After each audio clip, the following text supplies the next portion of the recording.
how do you get people more deeply connected with your universe? We're trying to make it innovative, we're trying to make it accessible, and by introducing story and a narrative thread through the whole Infinity multiplayer experience is something that we really wanted to put a lot of attention and detail into. If it's a universe that everybody wants to be really excited about, it's got to grow and evolve beyond just an incredibly balanced suite of mechanics. It's got to speak to fantasy and what people want and what they expect.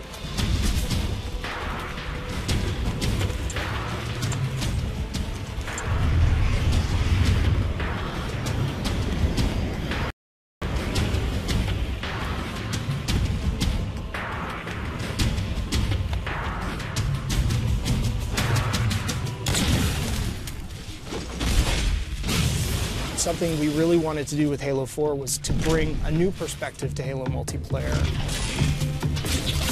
Flight assassination! The high-level philosophy for multiplayer was that we wanted to unify the competitive and cooperative experiences under this one big narrative banner that we call Infinity. The Infinity is a UNSC ship that is home to the Spartan 4 program.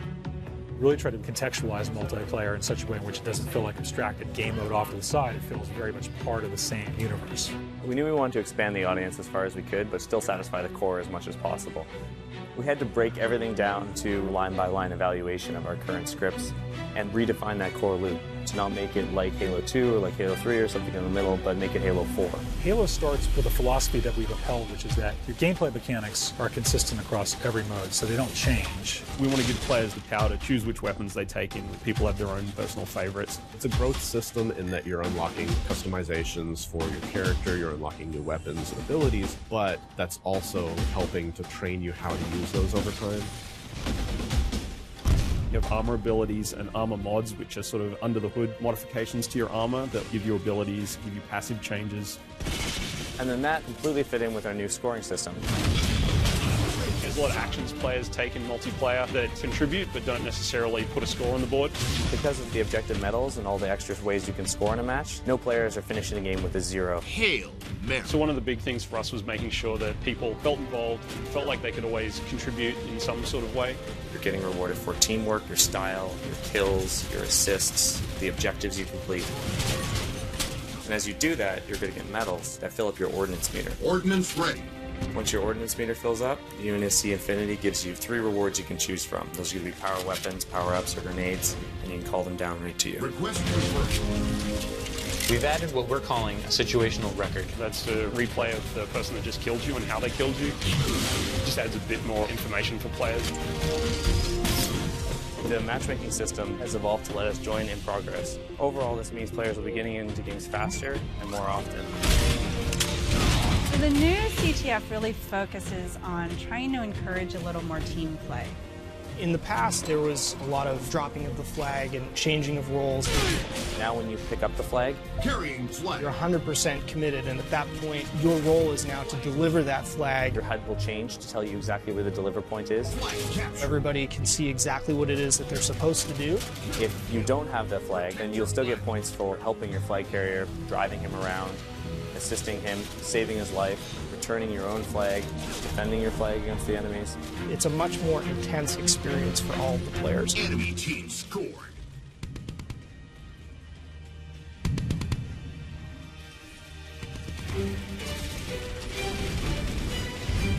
Probably the biggest focal change is that we're trying to build more vehicle-friendly maps, and then to go with that, we've got a new mode called Dominion. Dominion is everything we loved about big team battle mixed with objective-based gameplay. You have lots of vehicles, big power weapons, large maps, but now there's bases. As you reinforce the bases, then shields will come up, or you'll be able to activate turrets to kind of reinforce those locations. It's kind of like territories, but with a little bit more of a twist. Territory control. One of the biggest challenges was trying to get vehicle and infantry play to work really well on a large map that had a lot of interior space. In Longbow, for example, all the bases in Dominion are fully thought out features in the map, and that really lets you get that break-in and defend gameplay. The idea was to try and make sure that the team started here or here. The paths that they could take in between involved great pinch points, places where the vehicles would automatically run into each other and jump over each other.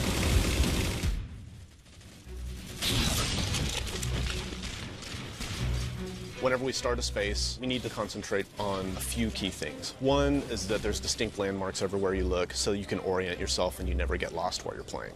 Two is that whenever you're moving from location to location, if you're jumping across a gap, that none of those jumps feel frustrating. So, for instance, floods are a replacement for infection, and players have higher jump height. Infected. We needed to make sure that we could make a map that you're always going to hit your target, you're always going to be able to move around smoothly. What is a spiritual successor to infection? We knew how popular this mode was, we knew it had a lot to live up to, so we didn't want it to just be a Slayer variant anymore. The ground up, it's a new script, it's its own mode now. And now when you're Flood, you get this new character model, you get a big claw, which you can completely slice the survivors in half with. If you look at the model, there's a set of fingers gripping the top of it. The idea being it's kind of been an explosive growth. As soon as they get infected, it just kind of pops out of them. There's like little teeth inside now. In addition to all of the new elements that we're adding to Halo 4 multiplayer, we're bringing back and improving a bunch of old favorites. We're bringing back King of the Hill and Oddball. With Oddball, we also want to incorporate all the elements of our new scoring system. We're looking for ways to make it a team-based experience like never before. Instead of just running away and hiding, now players get points for passing, catching, intercepting the ball. It completely changed the landscape. We're working with Certain Affinity to build content for multiplayer. It's a pretty huge undertaking. Certain Affinity has been a great partner to 343 for many years. They worked with us on the Defiant Map Pack and Halo Anniversary. For Halo 4, they helped us with a bunch of multiplayer and Forge maps. And one of those maps will have a Griffball court in it. Gain the lead.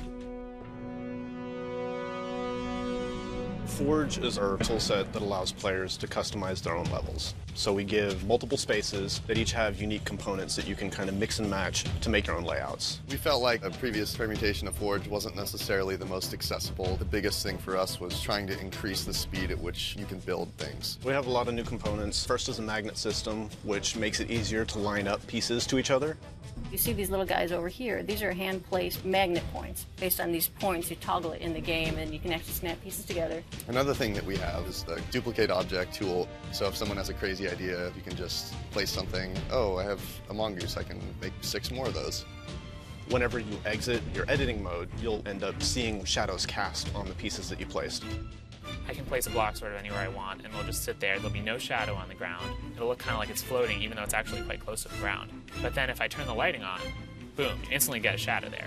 There's going to be things out there where we just end up scratching our heads being like, how did someone do that?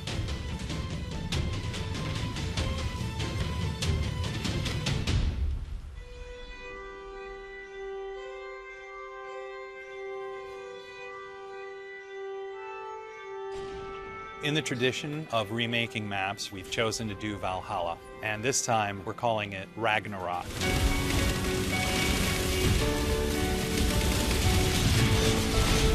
It is almost identical to the original layout of Valhalla. We fine-tuned things for jetpack and things like that. But the biggest change to this map is the addition of the Mantis. Mantis is probably the biggest new sandbox toy we have this time around. When you walk up to it, you'll see it sitting on the floor, and so you hop in this hatch in the back. On its right hand, it's got an enormous UNSC chain gun, and then on the left side, it's got a 5-canister rocket pod. You can use both weapons at the same time, and the rocket pod itself, you can charge up and actually fire all 5 rockets at once.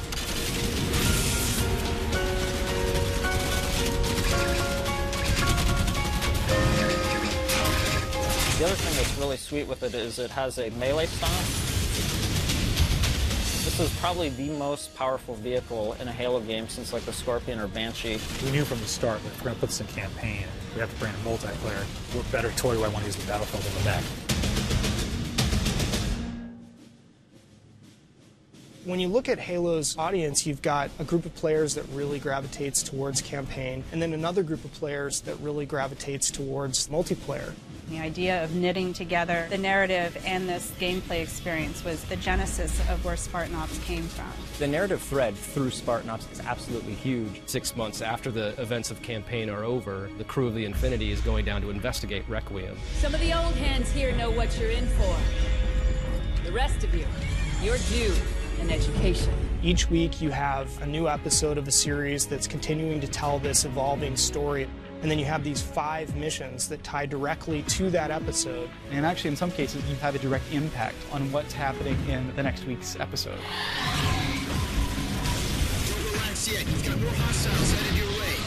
They're both creative challenges and production challenges. One is it's just a huge amount of content. We have, 50 missions that we're developing over the 10 weeks of the Spartan Ops season. We only have this much space, we only have this much RAM, we only have this much bandwidth. So we had to do a lot of technical trickery so that everything that we wanted to accomplish was able to happen. We want you to feel invested as part of the story. We wanted players to feel like they're accomplishing something. You rise up through the ranks, and once you get up to 50, we have what are called specializations. Specializations are kind of the end game for your Spartan career. Each specialization has an armor set, a bunch of emblems, an armor skin, and probably the biggest thing is that you can also unlock an extra armor mod. You can actually have a little gameplay item. Are you a vehicle guy? Are you a sniper? Are you someone who wants to level up faster? We actually have a mod that lets you earn XP a bit faster. It's more about specializing how you play at that point rather than the core gameplay mechanics being modified. So all the choices that you're making carries into the Spartan Ops experience. I'm going to tune in every week. We'll experience a story together for the first time as friends, and then we'll go play together as friends. And so this sort of new version of the water cooler. Spartan Ops will be one of those pinnacle moments for us in the franchise of creating new expectations for gamers and really delighting people with just great new functionality.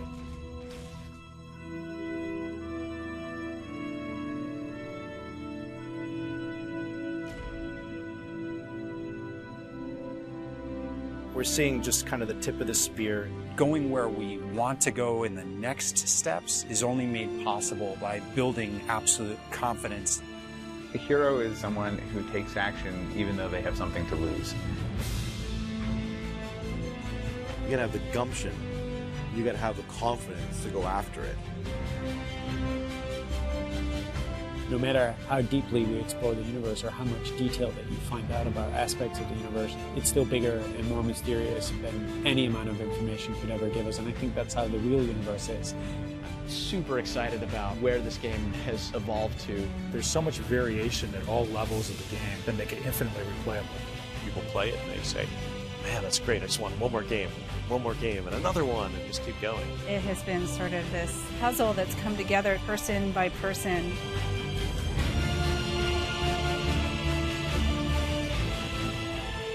To me, that's the most fun thing, is seeing people play it, enjoy it, have fun. And you know it just started with that single spark, that single sentence from one designer to another.